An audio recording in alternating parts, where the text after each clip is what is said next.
Hello, and welcome to the Folklore and Fiction Podcast. My name is Kelly MacCath-Moran. I'm a PhD candidate in the Folklore Department at Memorial University of Newfoundland, and I'm also a speculative fiction writer under the pseudonym C.S. MacCath. The Folklore and Fiction Podcast and Dispatch synthesize these passions, with a focus on folklore scholarship aimed at storytellers. You'll find the Folklore and Fiction archive along with the rest of my work online at folkloreandfiction.com. Interested listeners will find a link to the current dispatch in the show notes, where a more comprehensive record of this episode can be found, including a bibliography and other references. This episode of the Folklore and Fiction Podcast was first published as a newsletter in March 2020. I'm recording it as a supplemental podcast now so that new listeners and subscribers have an opportunity to engage with the material. In it, I'm discussing charms, with help from scholars J. Stanley Hopkins, Jonathan Roper, and others, discussing the use of charms in storycraft and providing you with an example and an exercise on the topic. Folkloric discussion of charms. I've situated charms in a wider exploration of folk belief, but scholars also situate them in verbal lore. Jonathan Roper writes that charms are a, quote, force of patterned traditional utterance, a force which, when performed in a certain arena, and sometimes accompanied by gesture and medicine, has been credited with the power to bring about changes in health, fortune, safety, and emotional state. So, verbal charms, or what are now commonly known as spells, could be defined as traditional verbal forms intended by their effect on supernature to bring about change in the world in which we live. End quote. I like Roper's description because it anchors charms in both genres and provides us with a definition to explore. First, they are patterned traditional utterances that may include alliteration, assonance, repetition of words or parts of words, rhyme, near rhyme, and other poetic devices. Second, they are performed in certain arenas or contexts.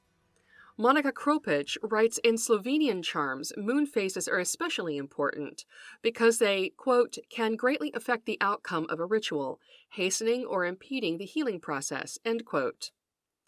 Other contexts may include situations of lack or illness the charm is intended to address, pain in need of abatement, binding spells to prohibit a person from causing harm, petitions for the help of saints, and so on.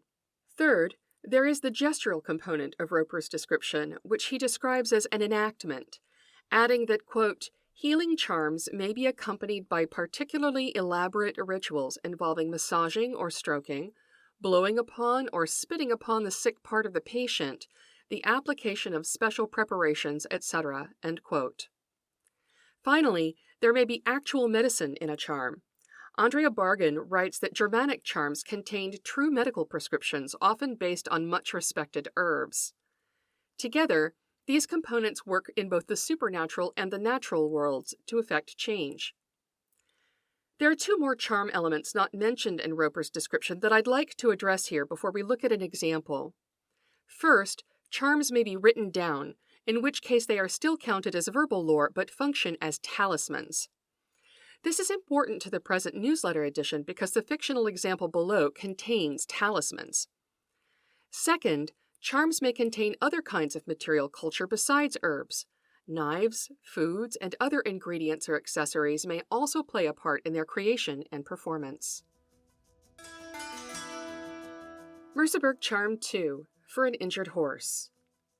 J. Stanley Hopkins is a Germanic scholar who recently undertook a translation and discussion of the Old High German Merseburg Charm 2, which was discovered in 1841 by George Waits and published with commentary by Jacob Grimm in 1842.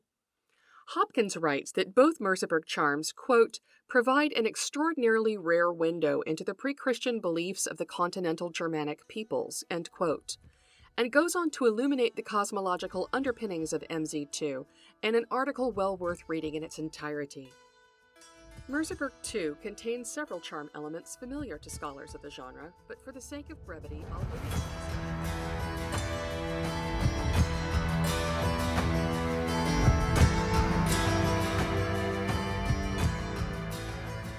This episode of the Folklore and Fiction Podcast is a preview, and you can listen to the full episode on the Folklore and Fiction website.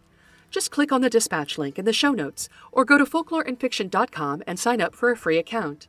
Thanks very much for your interest. Copyright 2019 to 2023. Kelly S. MacCath-Moran. All rights reserved unless Creative Commons licensing is specifically applied.